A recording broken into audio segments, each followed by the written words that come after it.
Good evening, boils and ghouls. Happy Halloween. A spooky holiday calls for a spooky game, does it not? And what a spookier game to review than a Silent Hill game? Silent Hill 2 is one of the greatest survival horror games of its time, and debatably still is. But why? Let's dive into the story and game design elements and find out why everyone is so crazy about this game. Silent Hill 2 is often regarded as the best Silent Hill game out there. It's got everything the first game had but more. It's got enhanced graphics, enhanced CGI cutscenes, enhanced spooky atmosphere, and it's got Pyramid Head. Now the combat is still a bit stiff, but I think that defines the survival horror genre. Nothing scarier than walking by a car and bam, a little squiggly guy comes out crawling all over the place, and you gotta struggle to remember how to play the game, and then you just hit a button and swing wildly. It's exactly what would happen in real life. And speaking of scary, Silent Hill 2's story is filled with some of the best atmosphere I have ever had the pleasure of experiencing in a game. Our protagonist of Silent Hill 2 is James Sunderland, and at first glance you might think James is a bit timid, depressed even. But you'd be wrong. This guy is all Chad. He literally gives zero fucks. See this lying figure?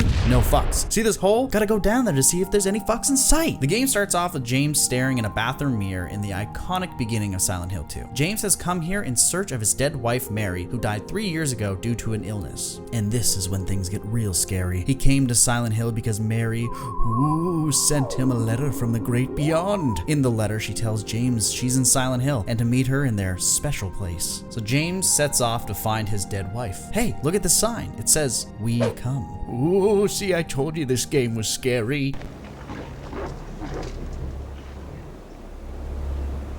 Okay, the game is scary. Remember when I said that the game has great atmosphere? Well, this is what I meant. Within the first 5 minutes of the game, James is walking down a misty path, accompanied by nothing but this low droning music, the sound of the wind, and some snarling dogs, and some great camera angles. I think this is one of the reasons why Silent Hill 2 is praised. Its atmosphere is so strong you can smell it. At the end of the path, you meet with the first NPC, and my god, that's exactly what this whole exchange feels like. Excuse me, I'm sorry. No, it's okay. I didn't mean to scare you. I'm kind of lost. Lost? Everyone says that the voice acting is bad in this game, but honestly, I think it fits the vibe. Every time you interact with someone, it just feels like two crazy people talking to one another. James meets Angela, a woman looking for her mother. James asks for directions to Silent Hill, and Angela warns him not to go there. But my boy James is running a little low on fucks to give. Guess I really don't care if it's dangerous or not.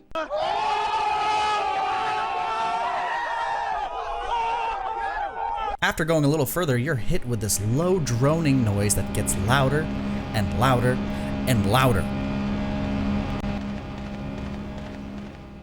What? It was literally nothing. Beautiful, just beautiful. Silent Hill 2 loves to put these moments where there are just horrible noises that invoke a feeling of dread that creeps louder and louder or just stays for an unwelcome amount of time. They are put in this game to do one thing: make you shit your pants.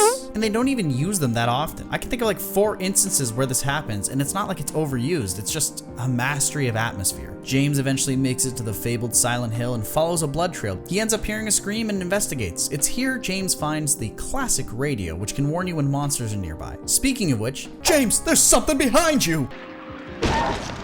Yeah. Combat in this game is bare bones, but I like that. You swing a pipe, you hit a monster. You shoot a gun, you blast a monster. I find it really adds to the survival horror. Modern day horror games are afraid to give power to their players. They just want the jump scares and the, hide in this locker and be quiet. But Resident Evil, Silent Hill, they said no, let's let the players attack the monsters. And guess what? They're the scariest games out there. Side note, I like how Silent Hill gives me the option to not only set the gameplay difficulty, but also the riddles. This is a feature I think more games should really implement. I'm personally a fan of keeping the game at the difficulty it was meant to be played at, i.e. normal, except for Resident Evil. I'm a hard or hardcore always. But playing with an increased riddle level is genius. Go Team Silent. James, almost ignoring the fact that he just beat up a flesh bag monster, begins to hear words coming out of the radio. It's not clear what the radio is saying, but James braves his way deeper into Silent Hill. I'd like to note that Silent Hill 2 just drops you into Silent Hill. You have a map, and that's it. I love the feeling of being lost within a town. Every minute you're here, you feel exposed, a wanderer. After doing your puzzles in Silent Hill, James heads to the apartments. Now, when I say the apartments are a dark and scary place, I mean it is literally dark and scurry. The whole place exudes this foreboding feeling, and the apartments themselves are a series of dark hallways and rooms that leave you guessing what is in the next area. It's also here James meets the main cast. Angela again, who seems to be contemplating suicide, Laura, a little turd of a girl, and Eddie.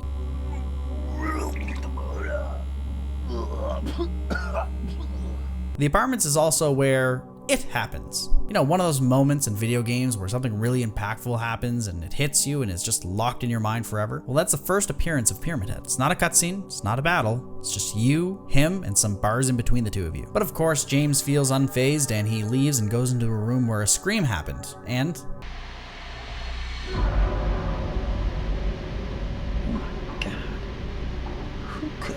oh, I don't know, James. Maybe it was him?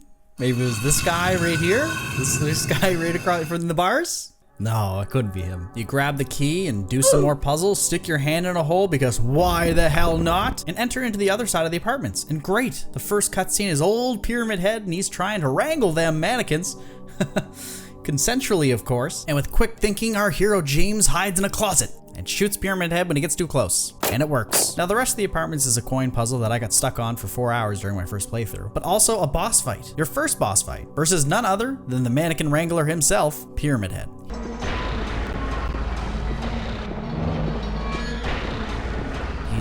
He's a little less, well, he's just a little easy. The fight's simple, you just run around him until he gets frustrated and leaves. James escapes the clutches of the red pyramid thing and returns to the dismal streets of Silent Hill. He heads to what he thinks may be one of Mary's special spots and meets with Maria, a woman who looks just like James's late wife Mary, but a lot more milfy. They head to the Bolorama where they meet with Eddie and Laura. And I just want to take a second to point something out, and maybe one of you guys can tell me where Eddie got a pizza in this limbo. And of course, naturally, Laura runs away and it's up to James to find her in a creepy hospital. That's great. Nothing ever bad happens in hospitals.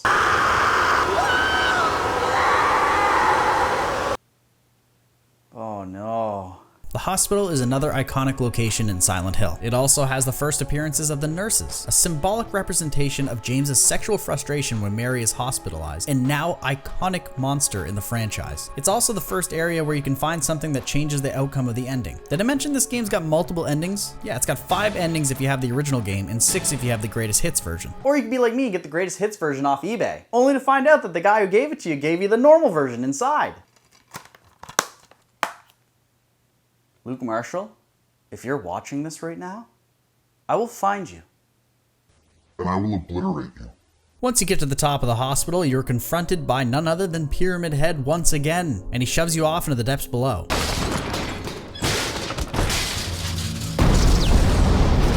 Now I gotta say, you get up from this fall and you're almost dead. I find games don't do this often. Tie in-game elements like health to cutscenes. It's just a subtle thing I thought I'd touch on. And of course, you do your puzzles, meet Laura who traps you in a room with bed lips.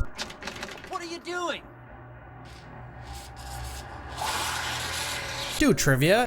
Now for our third and final question. And accidentally kill Maria because Pyramid Head's chasing you and you didn't know, so you panicked and turned around and shot her. But then she dies afterwards, for real.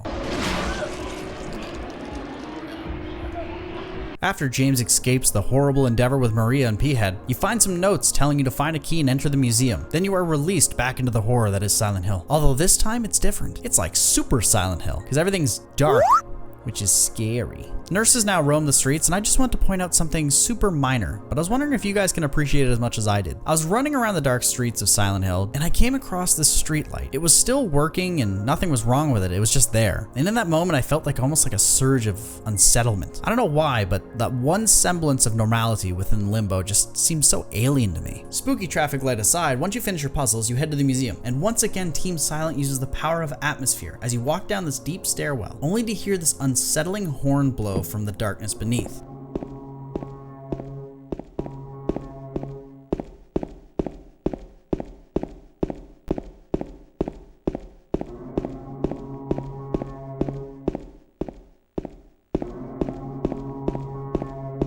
They're using the classic fear of the unknown, and it works perfectly here. You get to the bottom and there's no horn-blowing demon, but a hole. Do you want to jump down?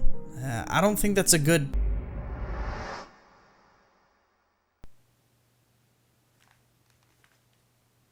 and we're stuck in a well. James, don't you think that jumping in a rust or possibly blood-stained hole is not a great idea? Guess I really don't care. Honestly, this part was a little confusing for me because you had to find the right wall and smack it with your pipe to open it. Shortly after, you meet with Eddie, and guess what?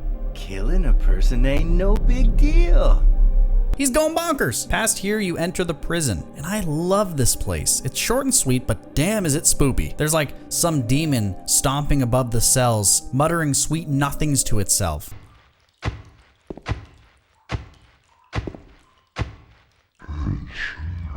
And damn, your boy James just looks up at it, trying to mad dog it like a champ. You do your puzzles here after finding all the tablets, as well as finding a horseshoe, a piece of wax, and a lighter. I really like the out-of-the-box puzzles and combinations in this game. I can't remember a game besides Resident Evil that utilizes random objects as puzzle pieces, something you don't really see often in games anymore. With the items combined, you create a latch and it opens into another hole. This part is almost comical to me. James just keeps jumping down holes. If the floor's got a hole, James is gonna jump into it.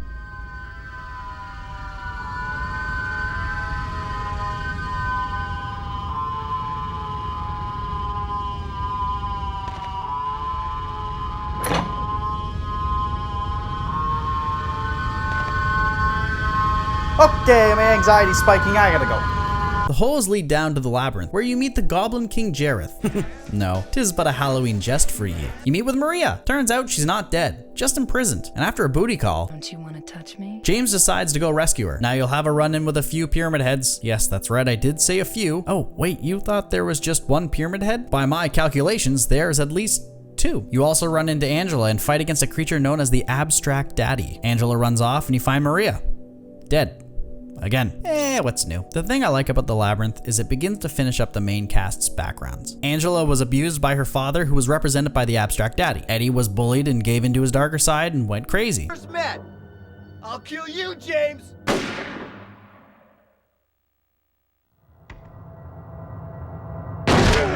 Remember when I said I liked when games tied in-game mechanics to cutscenes?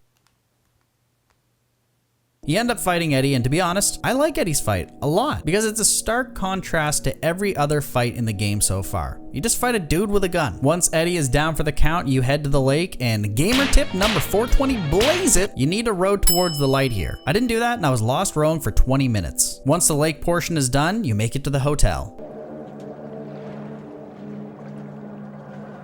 The hotel is your final stop in this hellish roller coaster ride. And if this place doesn't give you the Shining vibes, I don't know what will. The hotel is the secret special place Mary alluded to in her letters. And the objective is to traverse the shadowy halls and get to the room where James and Mary stayed. Easy, right? Wrong. While the hotel is not initially dangerous, it becomes dangerous after you meet with Laura, Did I scare you? Yeah. who you now find out is an orphan girl who befriended Mary. She came to Silent Hill in search of Mary. Now, my initial question was, how has Laura not been eaten yet? But I realize now that she is an innocent soul who came here by accident, and in turn, the evil of Silent Hill holds no power over her. This could be a stretch, but if you agree with me, you now have to like and subscribe. Another thing about the hotel is there's a mechanic that is good on paper, but needs to be fleshed out a tad more. You know how most modern horror games put you in the world without weapons and you just gotta run and hide? Well, Team Silent kind of did that with the elevator. You need to deposit every single item you own into the locker next to it because the weight limit is 1 person. Why they built an elevator that had a 1-person capacity, I don't know, but you're gonna ride that bad boy down to the basement. And the basement is dark. It's scary. You got no weapons and you're just gonna run past everything. It's a great moment, but it doesn't equate to much because there's only really lying figures and a few mannequins that are easily jukeable. Now, if you put a large monster down here who slowly followed you, that would be interesting. Once you complete the hotel, you enter James and Mary's hotel room and... I don't know why, but I just love it here. It's so peaceful. You know what I heard? This whole area used to be a sacred place. I think I can see why. It's too bad we have to leave. Please promise you'll take me again, James.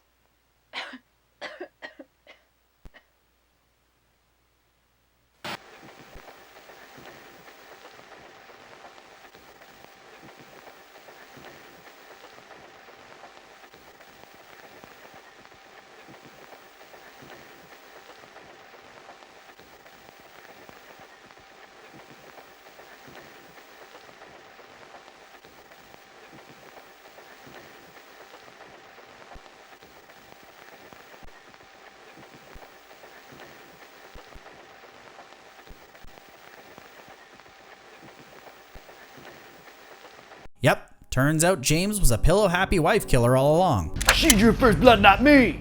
From here on, the hotel changes, and there's something I forgot to mention earlier on. Throughout most dungeons, there's always a second segment, which is the other world. The other world is the Silent Hill version of that world, where everything is more creepy and scary. The other world hotel is this damp, wet, depressing world. You do a couple Scooby-Doo doorways and make your way through knee-high water to find Angela's final scene. It's you!